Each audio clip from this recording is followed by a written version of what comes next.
வணக்கம் நேயர்களே. கம்யூனிஸ்ட் இயக்கத்தின் மூத்த தலைவர், முதுபெரும் தோழர், சுதந்திர போராட்ட வீரர் சங்கரையா தன்னுடைய 102வது வயதில் இன்று காலமாகி இருக்கிறார்.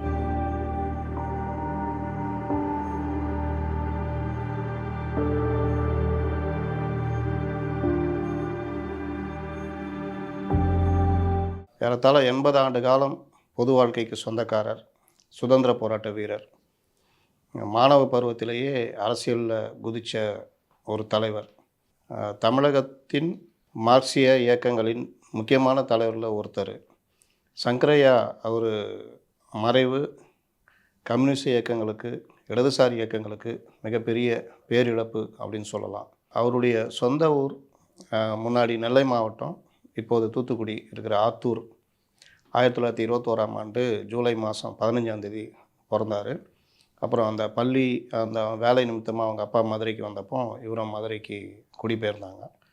ஆரம்பத்தில் பெரியார் இயக்க, திராவிட இயக்க அந்த சித்தாந்தங்களில் ஆர்வமாக இருந்து பின் கல்லூரி நாட்களில் இடதுசாரி சிந்தனையாளர்களாக அந்த சிந்தனை, பின்னர் கல்லூரி காலத்தில் இடதுசாரி சிந்தனையாளராக மாறினார். மதுரை அமெரிக்கன் கல்லூரியில் தன்னுடைய கல்லூரி படிப்பை படிச்சுட்டு இருக்கும்போது அதோடைய இறுதி ஆண்டில் அண்ணாமலை பல்கலைக்கழக மாணவர்களுக்காக போராட்டம் நடத்தினப்போ முதல் முறையாக கைது செய்யப்படுகிறார். அதனுடைய விளைவு என்னென்னா, அவருடைய இறுதி ஆண்டு கல்லூரி படிப்பை முடிக்க முடியாமல் போச்சு. ஆனாலும் அவர் படித்த புத்தகங்கள், அவர் வெளியில் படித்த விஷயங்கள் 1000 பட்டதாரிகளுக்கு சமம். தன்னுடைய ஆரம்பகால அரசியல் வாழ்க்கையில் அந்த காலத்தில் காங்கிரஸ் இயக்கம்தான் மிகப்பெரிய இயக்கம். அதற்குள்ளேயே கம்யூனிஸ்டுகள் சோசலிஸ்ட் காங்கிரஸ் அப்படின்ற பேரில் இயங்கிக்கிட்டு வந்தாங்க. அதில் சங்கரையாவும் ஒருத்தர். அந்த மாதிரி இயங்கிக்கிட்டு வந்தவங்க 1940களில் வெளியில் பகிரங்கமாக கம்யூனிஸ்ட் இயக்கம், இந்திய கம்யூனிஸ்ட் கட்சி அப்படின்ற பேரில் செயல்பட தொடங்கினாங்க. மதுரை கிளையுடைய முதல் கிளை, அதோடைய செயலாளராக 1940களில் சங்கரையா தேர்வு செய்யப்பட்டார். அதிலிருந்து அவருடைய இடதுசாரி அந்த பொது வாழ்க்கை ஆரம்பித்தது. தொடர்ச்சியாக வெள்ளை அரசுக்கு எதிராக போராடியதுனால அவர் பல முறை சிறைக்கு போயிருக்காரு. அது மட்டுமல்ல, சுதந்திரத்திற்கு பிறகு நேரு கவர்மெண்ட்டு, இந்திரா கவர்மெண்ட்லேயும் காங்கிரஸ் அரசாங்கத்தில் எதிர்த்து போராடியதில் சிறைக்கு சென்றுள்ளார். ஏறத்தாழ 8 ஆண்டுகளுக்கு மேலாக சிறையிலும் 8 ஆண்டுகளுக்கு மேலாக தலைமறை வாழ்க்கையிலும் சங்கரையா கழித்துள்ளார். கிட்டத்தட்ட 16 ஆண்டுகள் அவர் தன் குடும்பத்தை பிரிந்து நாட்டுக்காக சிறையிலும் தலைமறை வாழ்க்கையும் வாழ வேண்டிய ஒரு நிலை ஏற்பட்டது. அப்படிப்பட்ட ஒரு மகத்தான தலைவர், சிறந்த பேச்சாளர்னு சொல்லலாம். நம்முடைய தமிழக சட்டமன்ற உறுப்பினராக 1967லேயும் 1977, 1980 3 முறை சட்டமன்ற உறுப்பினராக இருந்திருக்காரு. சட்டமன்றத்தில் அவருடைய கோரிக்கைகள், அவருடைய பேச்சு இதெல்லாம் வலுவாக இருக்கும். அது மட்டுமல்ல, சங்கரையா சிறந்த மேடை பேச்சாளர். அவர் சாதாரணமாக பேசும்பொழுதே கட்சி தோழர்கள் சிங்கம் கர்ஜிக்கிறது அப்படின்னு தான் சொல்லுவாங்க. அந்த அளவுக்கு ஒரு ஓங்கி ஒலிக்கக்கூடிய குரல், அவருடைய அபார ஞாபக சக்தி. அவர் மாணவர்களுக்கு, மாணவ அமைப்பினருக்கு, இளைஞர்களுக்கு அவர் வகுப்பெடுத்தா, அந்த வகுப்பெடுக்கும் பொழுது கையில் குறிப்பு கூட இல்லாமல் சுதந்திர போராட்ட காலத்திலேருந்து, மாணவர் இயக்கங்கள்லேருந்து எப்படி இயக்கங்கள் வளர்ந்தது, அன்றைய அரசியல், இன்றைய அரசியல், இதெல்லாம் ரொம்ப அழகாக எளிய முறையில் பேசக்கூடியவர். மிக சிறந்த மேடை பேச்சாளர். அவர் பேச ஆரம்பித்தார்னா அந்த எவ்வளோ பெரிய கூட்டமாக இருந்தாலும் அது அப்படியே அமைதியாக அவருடைய பேச்சை கேட்கும். இதை பல தடவை நாங்களே நேரில் பார்த்துருக்கோம். இந்திய கம்யூனிஸ்ட் கட்சி 2ஆக 1964ல் பிரியுது.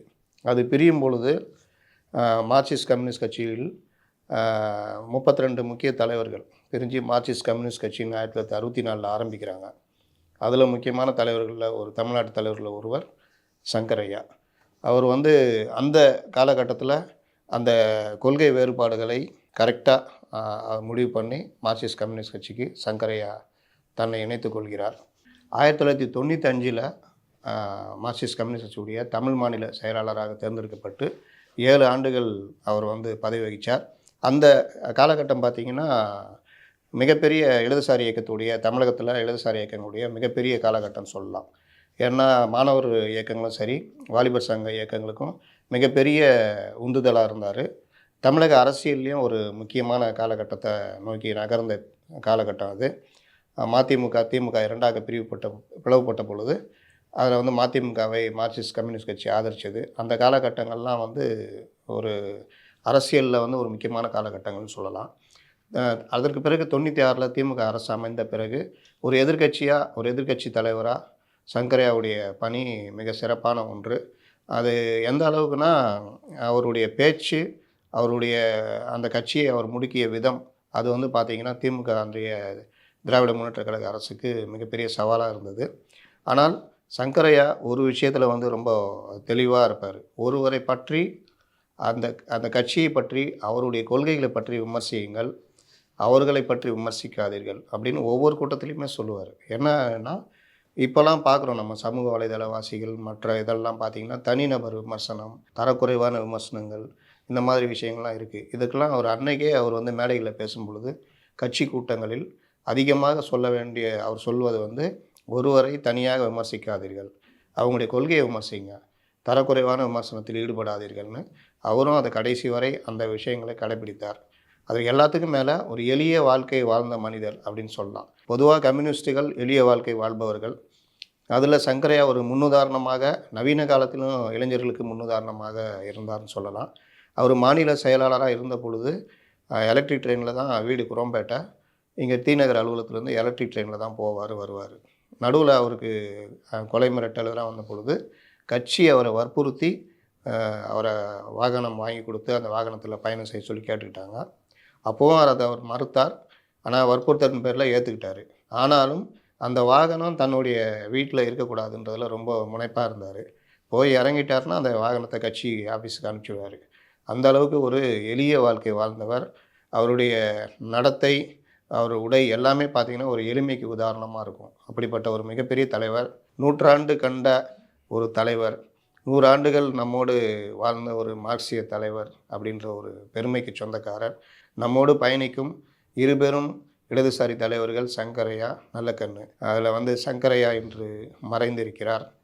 அவருடைய வாழ்க்கை முழுமையாக ஒரு வாழ்க்கையாக மக்களுக்கான பணி செய்யும் ஒரு வாழ்க்கையா அமைஞ்சிருக்கு அப்படின்னு சொல்லலாம். தன்னுடைய 102வது வயதில் அவர் உடல்நலக் குறைவால் காலமாகியிருக்கிறார். இங்கே ஒரு விஷயம் என்ன பதிவு பண்ணணும்னா, சங்கரையாவிற்கு டாக்டர் பட்டம் கொடுக்கணும்னு தமிழக அரசு முடிவு பண்ணி அதற்கான கோப்புகளை ஆளுநருக்கு அனுப்பியது.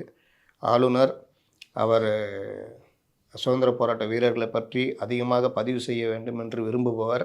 ஆனால் அவருக்கு சங்கரையா பற்றி தெரியாமல் போனது மிகப்பெரிய துரதிர்ஷ்டம் என்று சொல்லலாம். அவர் சங்கரையா பற்றி தகவல்களை கேட்க, இவர்கள் தகவல்களை அளிப்பதில் தாமதம் செய்ய, இவர்களுடைய 2 பேருடைய கௌரவ பிரச்சனையில் அவருக்கு டாக்டர் பட்டம் கிடைக்காமல் போனது. ஆனால் அதை பற்றியெல்லாம் இடதுசாரிகள் கவலைப்படுபவர்கள் அல்ல. சங்கரையாவும் அதை பற்றி கவலைப்பட்டவராக தெரியவில்லை.